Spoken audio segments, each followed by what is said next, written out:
I'm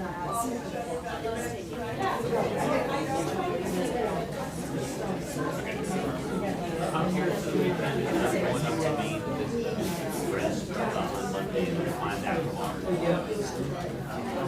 Yes, she told me.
I feel like, so I have this script that has everything in it, and you're coming here, so it'll be open to this page, so if you three walk up, so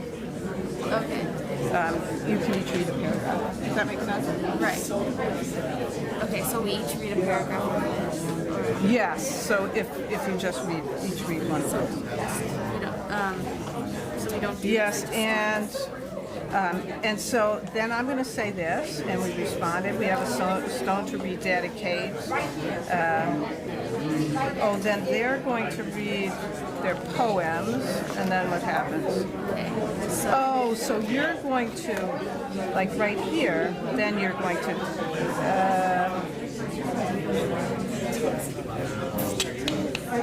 I guess right there, I'll just say, if you just keep standing here, I'll say now, rededicate the stone, and then you're just going to bring it over there. Okay. And Miss DeMello will be standing there, and she'll, show you. Okay, and then after that we do the poems, right? Or Yes. Well then, wait. You're Amaya. Amaya, yeah. Oh wait, you're Amaya. So you're not these guys.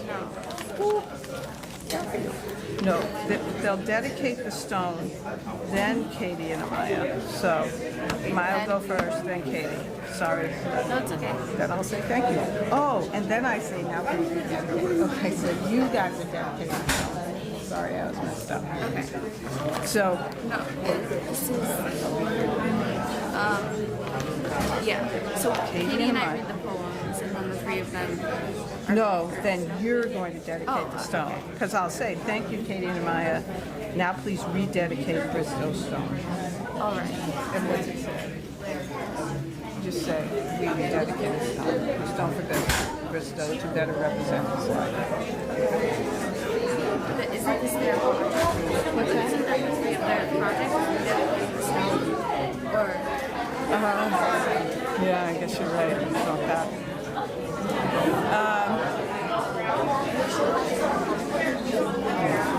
Yeah, maybe we should leave it.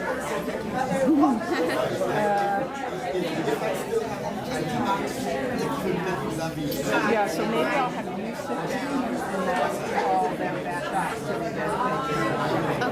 okay. And what were the words I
Okay, so I have the whole script here.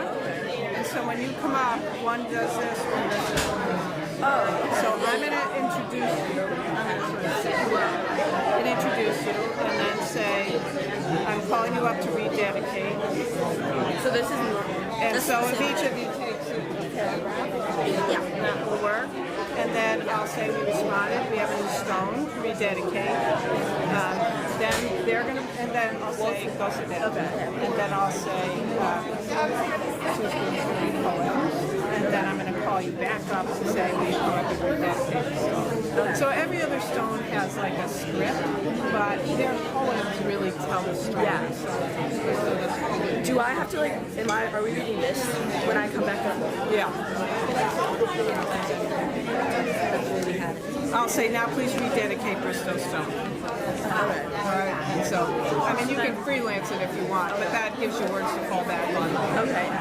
So then the three of us will go up again and discuss. Yeah, and then the three of you will carry the stone. Okay. Thank you. Yeah.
And they start the music.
Good morning, everyone.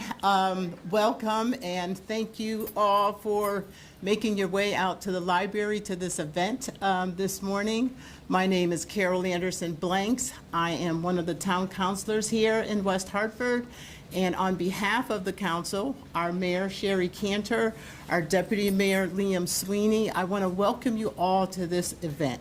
How important this is, especially as we kick off Juneteenth and all of the work that the organizers of the Witness Stone Project has continued to do year after year, and not only that, but allowing it to grow even bigger year after year, and continuing to educate us about important history and factual information that we need to know. We know that there are folks and energy that's trying to suppress the historical information about our enslaved people, sisters and brothers who have gone on before us, and it's very important as we advance that we keep this information alive for the next generation and the future generations that are coming before us. So without further ado, let's all participate, let's listen, and let's be mindful, and let's bring all of what we learned today into the future.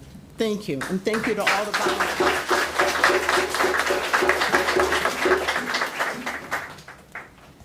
Thank you so much, Carol. Really appreciate that. And good morning and welcome to everyone. Are there more chairs somewhere? Or there? Okay, we're good. Okay. My name is Tracy Wilson, and I'm West Hartford's town historian. And along with Liz Devine and Denise DeMello, we have directed the Witness Stones Project, West Hartford, since 2018.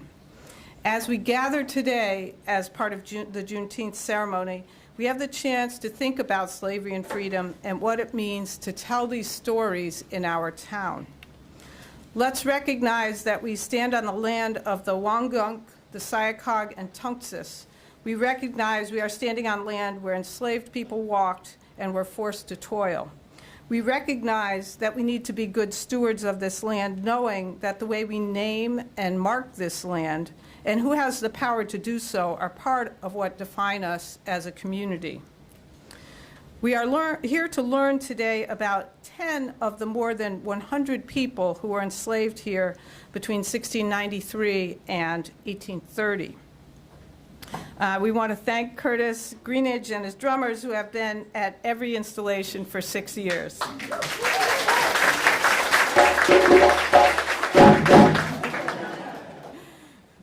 Their music connects our history to the African diaspora, and thanks so much for being here. You're busy this weekend. We recognize Deputy Mayor Liam Sweeney for his support of this project in both word and deed. We're expecting Board of Ed Chair Lorna thomas-farquharson as well, and for her support. And of course, Carol, thank you so much. Thank you for those of you who continue to support this changing of the cultural landscape. And we want to thank the Noah Webster House and West Hartford Historical Society, who is our fiscal sponsor. They make us even more a part of the community. We treasure this collaboration. We want to thank our funders, especially the Winter Lehman Foundation, and many individual donors. And thanks to our advisory committee, that's a great sounding board for us. And there she is. So you just missed her introduction. We had a student from Conard who was going to sing this morning, Kayla Resniski, but I don't see her yet, but she may still arrive. In West Hartford, more than 100 men, women, and children were enslaved here from 1693 to at least 1830. When Noah Webster lived here, he may have interacted with as many as 50 people enslaved here at the peak of its power. Slavery existed longer in Connecticut than it did in Georgia. Slavery undergirded the economy here through forced labor, trade with the Caribbean, through agricultural and husbandry here that produced horses, sheep, poultry, apples, and planks. From the islands, people in this town bought coffee, sugar, spices, all produced by forced labor. And they bought human beings. enslaved individuals produced much wealth here that was passed down to the next generations. In 1790, Connecticut had more enslaved people than any other New England state. For many students and townspeople, it is a surprise to learn that the institution of slavery undergirded the economy and community here. This research, we believe, helps to build a stronger community by getting at the truth of what happened in the past. The history we tell about our town can make us better understand justice and injustice, fear, daring, disappointment, and celebration. The history we privilege in our town can call people into a discussion of how we belong. This year, we worked with 5 Kingswood-Oxford High School U.S. History classes, 20 8th grade U.S. History classes at King Philip and Bristow Middle Schools, a middle school class at Solomon Schechter Day School, and 2 5th grade classes at Renbrook. Those students helped us amplify the stories of Boston and Rose Nichols and their children, Boston Nichols Jr., Lydia Boston, Thomas Boston, Jemima Nichols, Liverpool, Richard, and Rebecca. These individual stories help get students civically engaged in how and when the history of the town is told. These witness stones are powerful symbols of the lives of men and women and reminders of a colonial past in this town based on the lie of racial inferiority. Examples of how students reacted to this information include: people tend to think slavery was only a problem in the South, and we can't just ignore that slavery was just as present here in Connecticut. Even when slavery existed and you were free, people still could have misinterpreted your status and thought you were enslaved.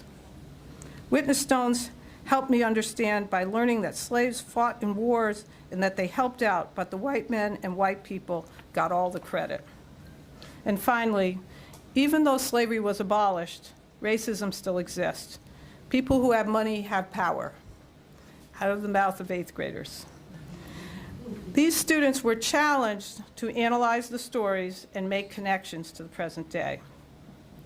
On Juneteenth, we remember those who heard on June 19, 1865, that they were free. In West Hartford, of the 60 enslaved people we have studied, 22 experienced varying degrees of freedom, either by buying it, escaping their captivity, or being freed in a will through a probate. These individuals were some of the first to define the concept of freedom that defined this new nation conceived in liberty. And how fitting is this on the day of jubilation, Juneteenth, to have our own celebration of freedom as we commemorate and uncover those whose names have been lost for so many years. 50 stones are now installed in the Old Center Cemetery. 50 of you have the names of those who were enslaved on a foam board that might look something like this. Let's start. When it's your turn, I want you actually to stand up and lift the name up of the individual who was enslaved over your head and proclaim their name. On some you will find written on the back, something like this, that they were freed. Those of you in the front row, it may say on the front of it. Tell us that information as well. All right, so everybody got it? So I think I want to start in the back. Who's in the back row who has one? All right. Sean, you and your daughter can go after me, and then we'll wind our way to the front so we get these 10 last. Okay, so I'm going to start. Jude Freed.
Thank you so much for that reading. That's the first time all those names have been read at one time.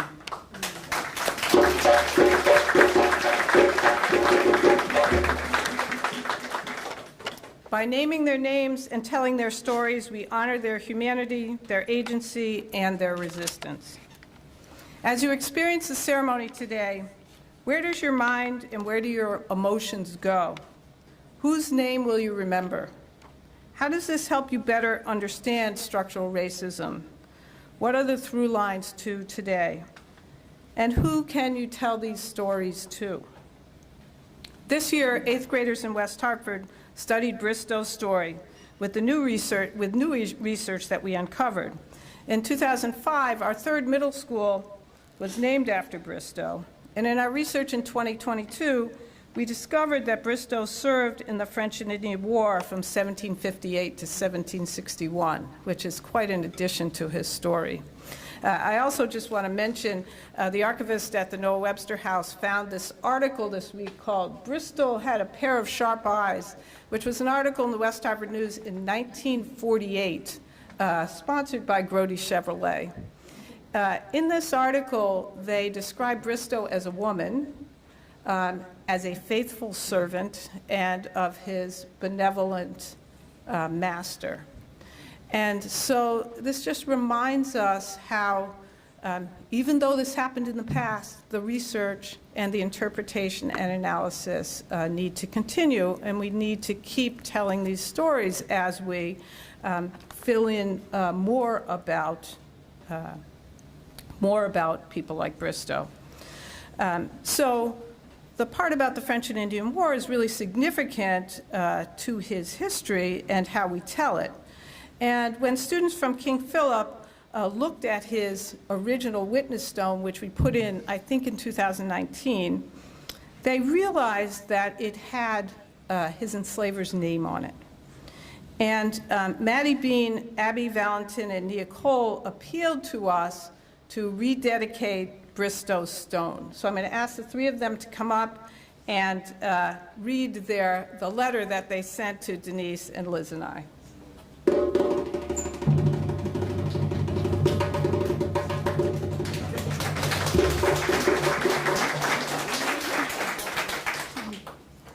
We are reaching out to you to bring awareness to Bristow's witness stone.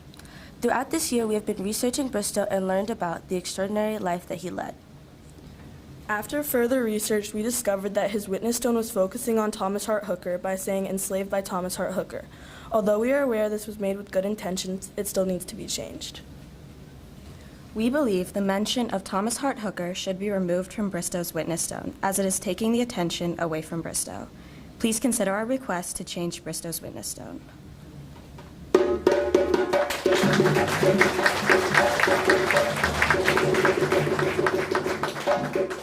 And we responded. We have a stone to rededicate here, which removes the enslaver's name and adds Bristow's service in the French and Indian War. Thanks so much for advocating for this change. Two King Philip students, the students at King Philip did projects once they studied Bristow, and they're asked to amplify the story. How can more people find out about his story? Because we know it needs to be told and retold. And Katie Dixon and Amaya Patashner wrote poems about Bristow, which they're now going to read. So, Amaya first.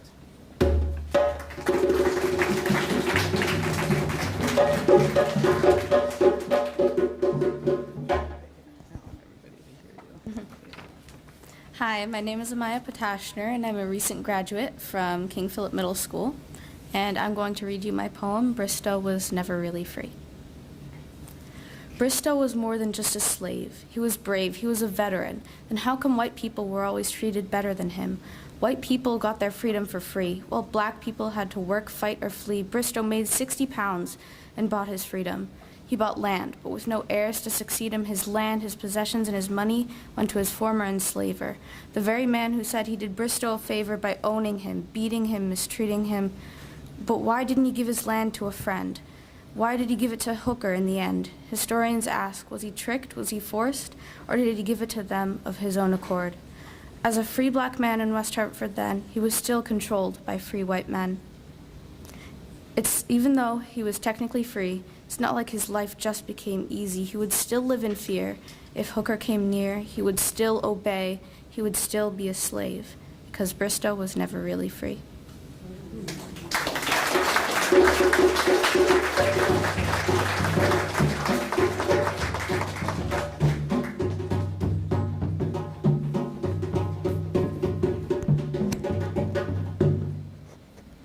Hello, my name is Katie Dixon, and I am also a recent graduate of King Philip Middle School. My poem is called A Walk Through Hardship. Born in 1731 over in West Africa, a hard-working free man, advisor for the rolling fields of wheat, owner of his own kingdom, farm and mill with a side of freedom.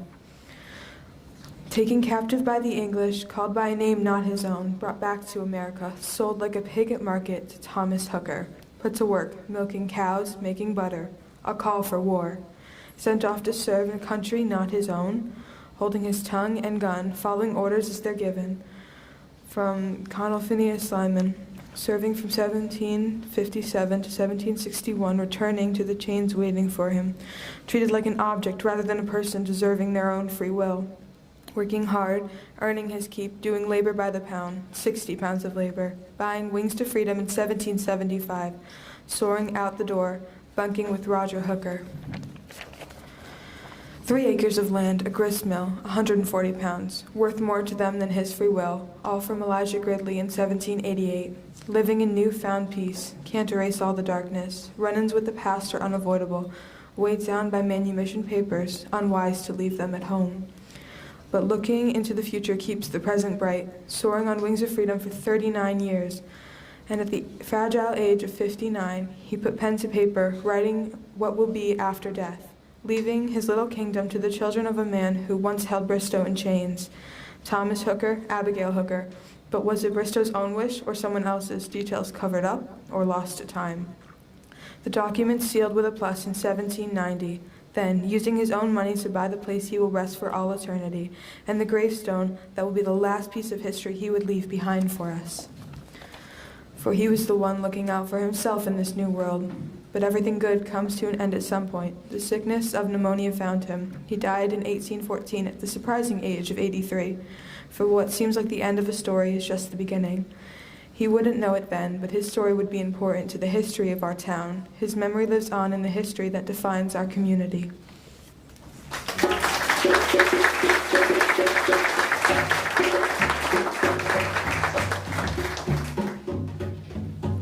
Thank you so much, Katie and Maya. And now, would you three come forward so we can rededicate Bristow Stone? And Denise, would you go over to...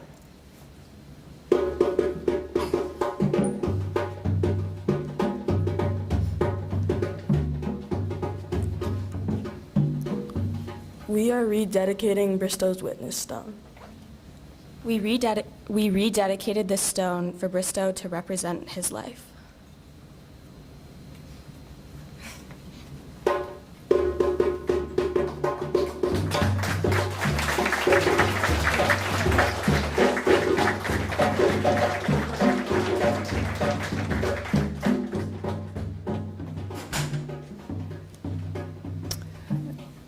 Thank you so much. Now I introduce Anissa Lewis from Kingswood Oxford School, who studied Boston and Rose Nichols and their family.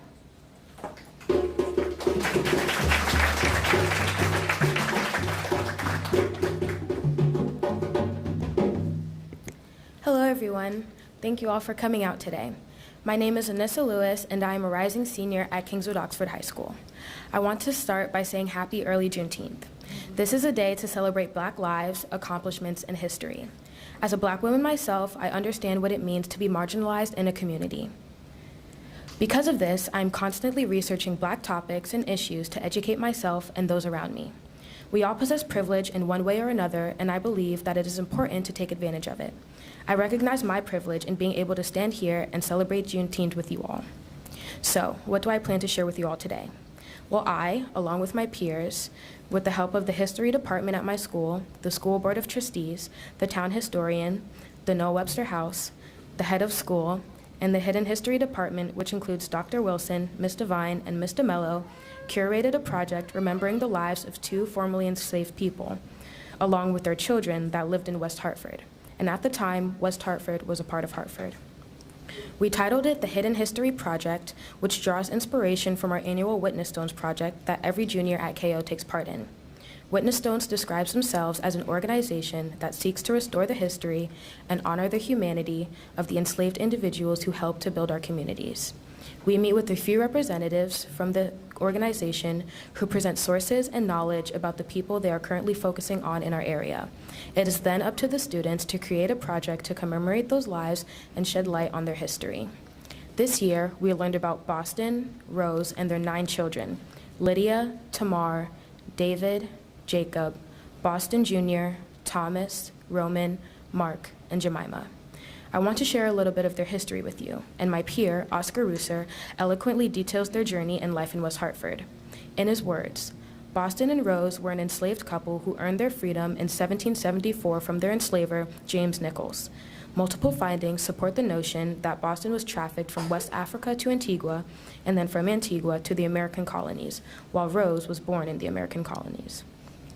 In 1783, Boston and Rose bought land from James Nichols on Charter Oak Avenue, where they lived for 9 years, later moving to Rocky Hill.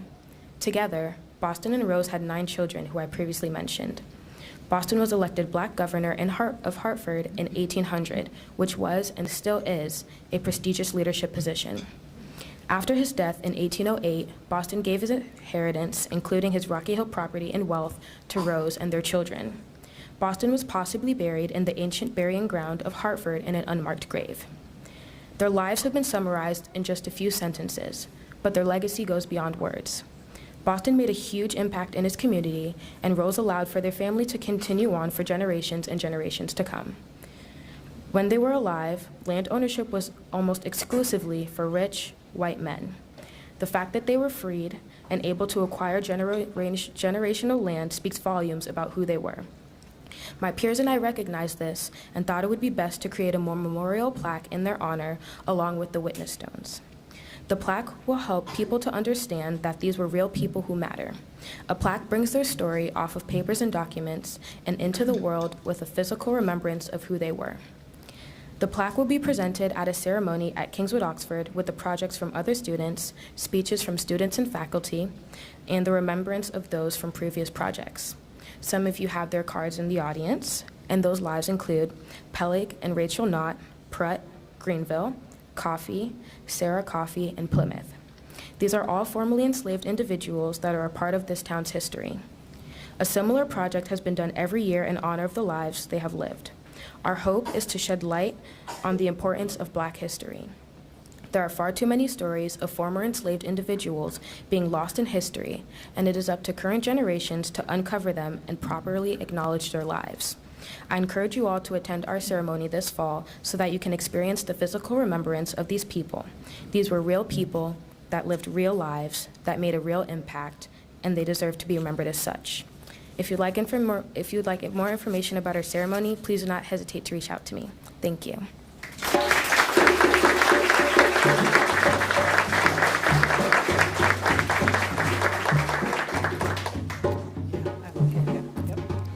And now I would like to dedicate Rachel Nichols Stone. So here it is. Okay.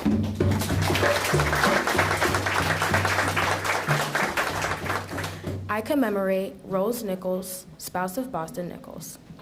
We speculate she was born around 1741 in Africa and trafficked here. She lived for about 70 years.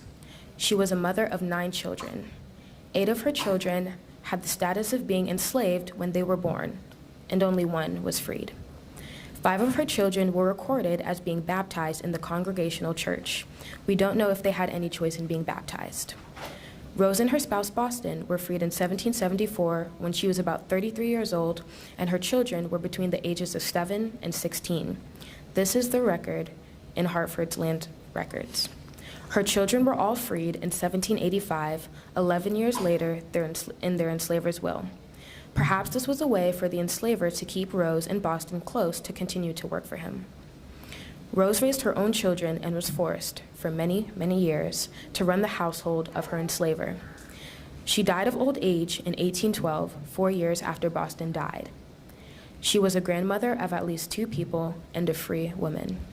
We wonder what African traditions she taught her children and how she was able to keep her family together. Thank you.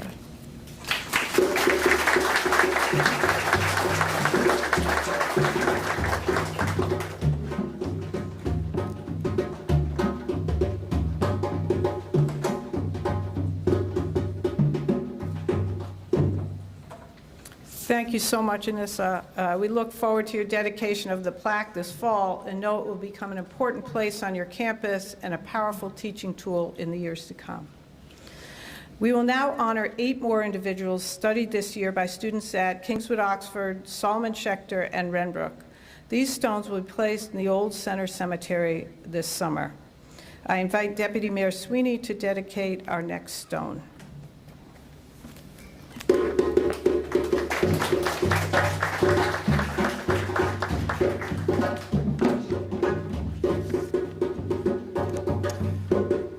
Thank you very much. Thank you for everyone for coming out. And thank you to Tracy and to my social studies teacher, Miss Devine. It has been a long road, but it is amazing to be with you here today. Before I say this, I just want to, there's a couple things I just wanted to say. I want to say thank you for everyone to come out. But I want everyone to keep in mind that while this is a fantastic intellectual thing that we go through, this is about your lifestyle, right? What we are doing this weekend is about a lifestyle choice. It's about how you embrace people and changing the way that you deal with how you embrace people. It's not just checking a box this weekend. It's about how you go about your life, dealing with people that don't necessarily look like you and you are not familiar with. And so while this is great that we're doing this, and I love that we are doing this, but getting comfortable being uncomfortable is something that we all have to embrace. And I appreciate this moment for doing that, but I want everyone to look at each other and look at the town that we're in and appreciate the fact that just because you are here today doesn't mean the journey is over for you. And so with that, I'm going to try to follow Anissa. My name is Deputy Mayor Liam Sweeney. I commemorate Boston Nichols. He was born in Africa around 1735 and trafficked here to the West Indies. He lived for 73 years and was a free man for about 50 of those years. He lived for 25 years of his life as an enslaved man on Cole Street in Hartford, now Charter Oak Avenue, near the Connecticut River. He got his freedom in 1774 when his enslaver freed him. This transaction was recorded in the land records of Hartford. His freedom was conditional. The management paper, he could be re-enslaved if he could not take care of himself. So the enslaver's family continued to watch him for 34 years. He was free until his death. His enslaver gave him a house and land. On the enslaver's death, he decided Boston's 65 acres of land in Rocky Hill, where he lived with his wife, Rose, and some of his 9 children. In 1800, people of African descent, both free and enslaved, elected Boston to be the black governor, a leadership position in which he carried our traditional ceremonies and mediated disputes. Boston's will, he wrote right before he died, was unusual in that he was able to distribute land and money to his wife and children, passing his wealth to the next generation. We wonder how Boston benefited from being elected black governor, and we wonder how his children benefited from that land he left them. A little heavy. And I will dedicate this stone to Boston Nichols.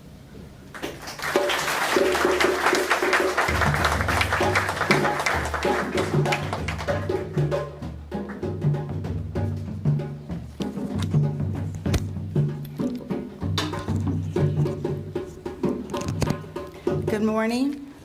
It takes a village, always, a community for freedom to ring for all of us. My name is Gail Crockett, a Witness Stone's West Hartford Advisory Board member. I commemorate Boston Nichols, Jr., son of Rose and Boston Nichols.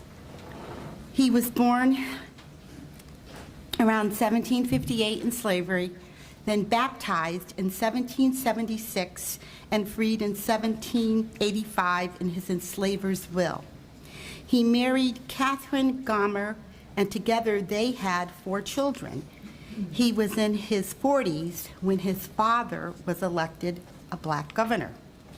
Boston Jr. inherited a parcel of about 5 acres of land in Rocky Hill in his father's will.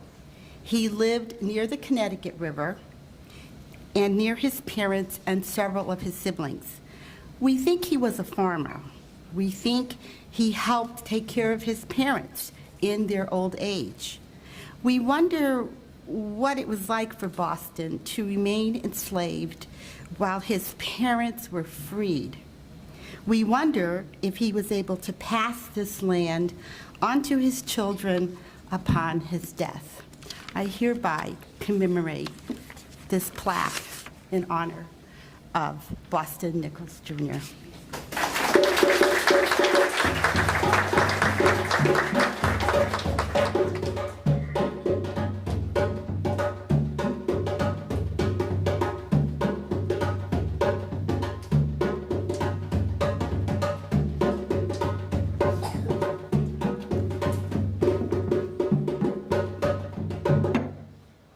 Thank you.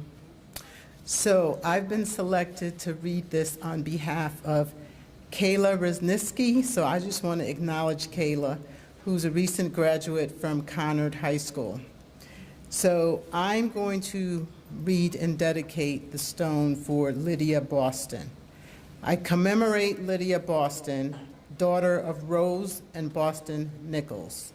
Lydia was born into the status of slavery around 1759. She was baptized in 1764. She was freed in 1785 when her enslaver died. When her father died, he deeded her 5 acres of land. It was unusual in the 18th century for women to be deeded land. Boston deeded 5 acres to each of his 4 daughters in 1808. Lydia married John Purchase in 1794 in South Church in Hartford. We wonder if Lydia and John had children. We wonder what it was like for Lydia to remain enslaved while her parents were freed, and what it was like to be a landowner in the early 1800s. Lydia's plaque, and it reads 1759 hyphen question mark.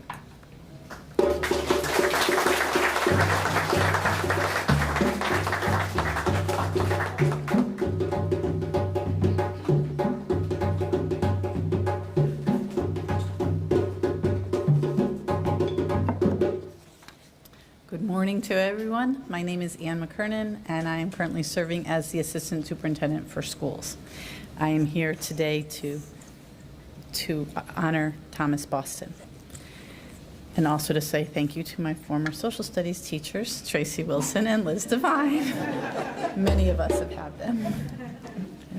I commemorate Thomas Boston, son of Rose and Boston Nichols, and sibling to Boston Jr., Lydia, and Jemima. Thomas was baptized in 1762 while his parents were still enslaved. Thomas and his siblings were freed in 1785 when their enslaver died, although his parents were freed 11 years earlier. Thomas was given a parcel of land in Rocky Hill in his father's will. We believe Thomas was a farmer. We wonder how close Thomas stayed to his siblings and his mother after his father died. We wonder if he had a family. We wonder if he served on ships on the Connecticut River, either as captive or free labor. Thomas Boston's witness stone indicates he was born in 1762 and his date of death is unknown. Thank you.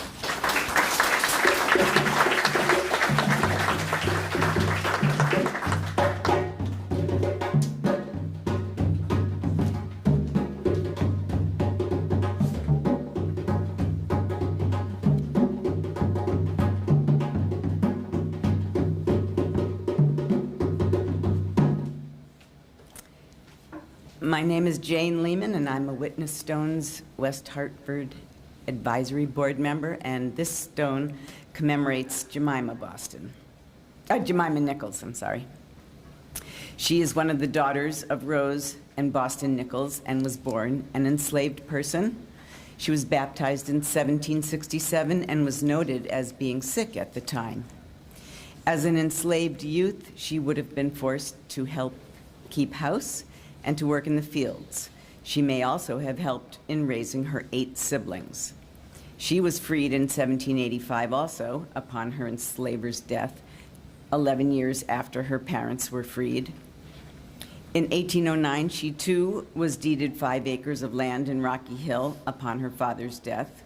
And we wonder if she had a family or if she worked the land with her siblings. And we wonder also what it was like for Jemima to remain enslaved while her parents were freed. We wonder how independent Jemima was.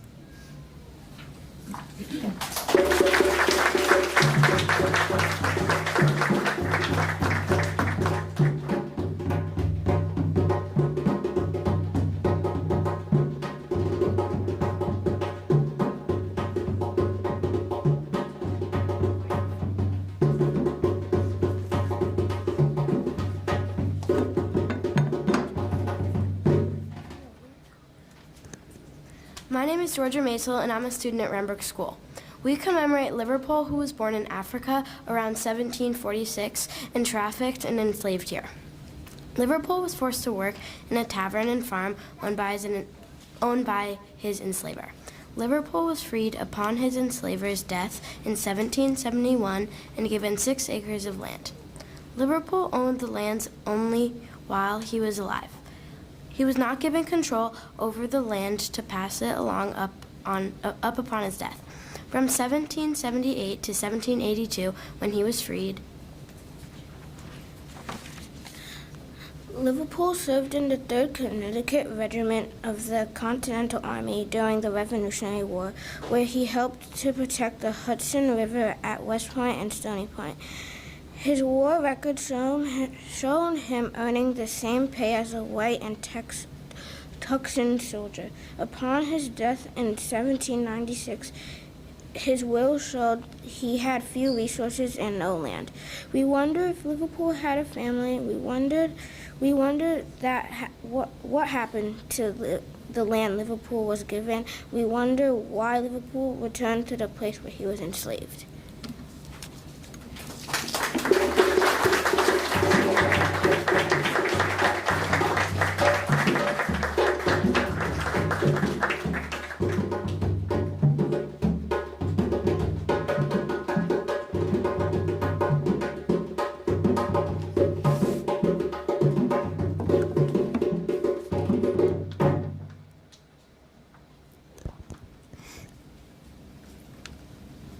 My name is Dr. Elena Devon. I'm a member of the West Hartford African American Social and Cultural Organization. I commemorate Richard, born around 1670, possibly in Africa, and trafficked here. In 1689, Richard was passed from his enslaver, who died, to the enslaver's wife, who held him for almost 30 years. In 1714, Dick, Negro's enslaver, promised him his freedom in 20 years in 1734. But this was conditional. If Dick was not faithful to his enslaver and did not waste his time or steal, the enslaver's heirs would re-enslave him. In 1719, he married Rebecca Sampson, daughter of Sampson, who was freed in 1698. In 1726, 12 years after the promise, when he was in his mid-50s, he was passed to the enslaver's son in a will. This 1726 will gave Richard 15 acres of land in the West Division, quote, to be his own free and clear after he has finished his service according to the writing my son gave him." End of quote. Richard was forced to work in a corn mill, traded with local merchants, and had skills as a tailor and a farmer. During his enslavement, he was promised his freedom. We wonder if he was ever freed. We wonder what it was like to live for so many years with the promise of freedom, but still enslaved.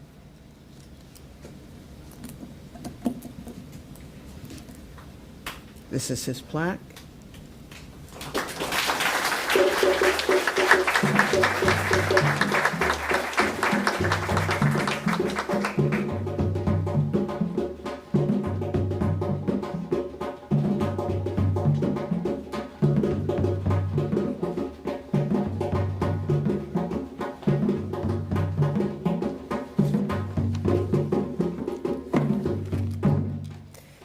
Good morning. My name is Lorna Thomas-Farquharson, Chair of the West Hartford Board of Education. And please pardon me if I may deviate from the script for a brief moment, only because I'm feeling quite charged.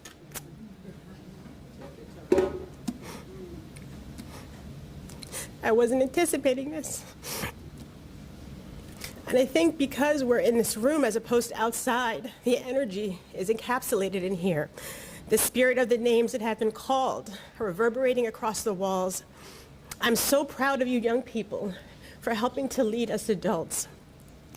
And I'm thinking of a quote that I heard some time ago that said, "Training is an event, learning is a process." Please don't let today just be an event. Piggybacking off of the words previously shared, it's not that once this ends, you go about your day and that's it. If you really want to take a lesson from today, the learning has just begun, and it's important for you to continue with the learning. Some of us don't have a choice to continue learning. Some of you do, and that is where it takes the courage to do so, and not just take the courage to learn, but to speak up and speak out and educate others in what you've learned, even those who may not want to hear. Please pardon me, I'll go back to the script. And so I commemorate Rebecca D. Sampson. Rebecca was born around 1685 to Sampson and his wife. Sampson bought his family's freedom in 1698 when Rebecca was a child. According to church records, Rebecca married Richard, an enslaved man, in 1719. She lived with him as a free woman on 15 acres in the West Division in a state of semi-independence because of Richard's promised but not given freedom. We wonder if Rebecca and Dick had any children. We wonder how they navigated the world between slavery and freedom. I dedicate this stone to Rebecca Sampson.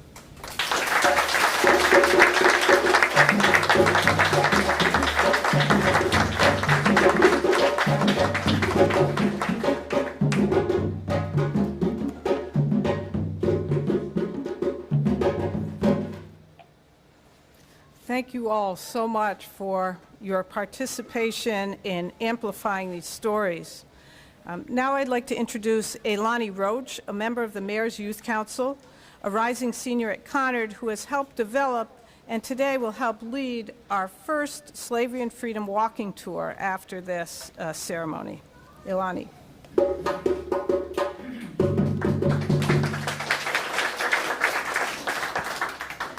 Good morning. My name, as Dr. Wilson mentioned, is Alani Roach, and I am a rising senior at Conard. I am honored to be representing the official commencement of the walking tour on behalf of all my peers that have also devoted a portion of their school year to this project. What a momentous occasion. As a member of the Mayor's Youth Council, I was enlightened by this opportunity in September and joined Dr. Wilson in helping to uncover the historical truths in West Hartford and the efforts that our town has made to shed light on this forgotten past. In order to establish this tour, we would meet monthly, either via Google Meets or even at the library sometimes to discuss our future plans for the month. And we also wrote a script that was very instrumental in us understanding how this tour would go.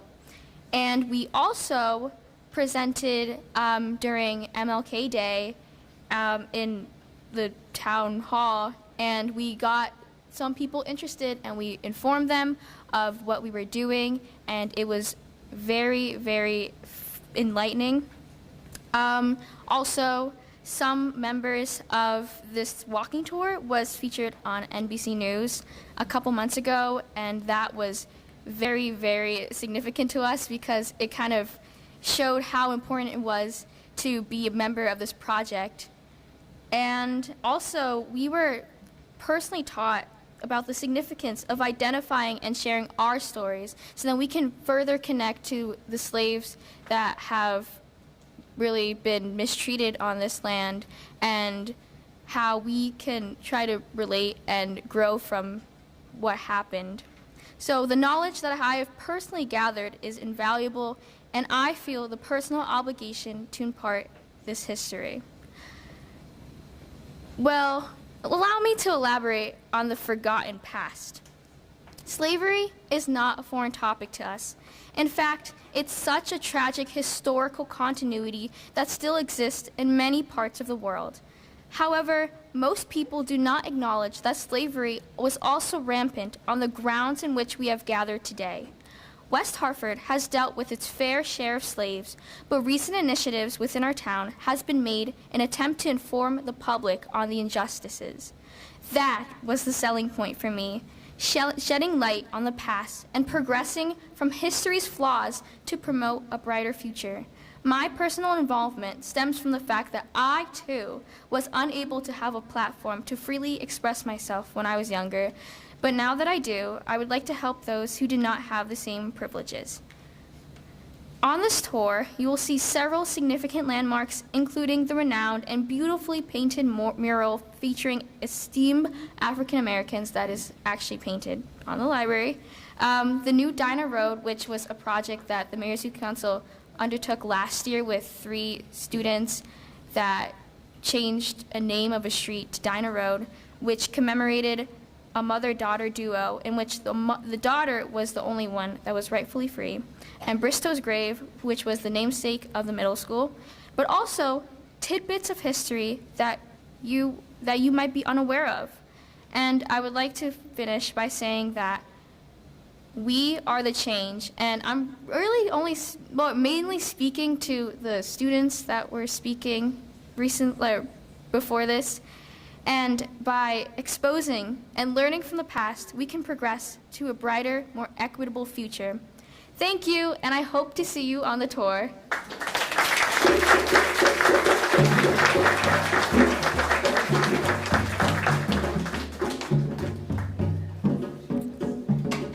Thanks so much, Elani.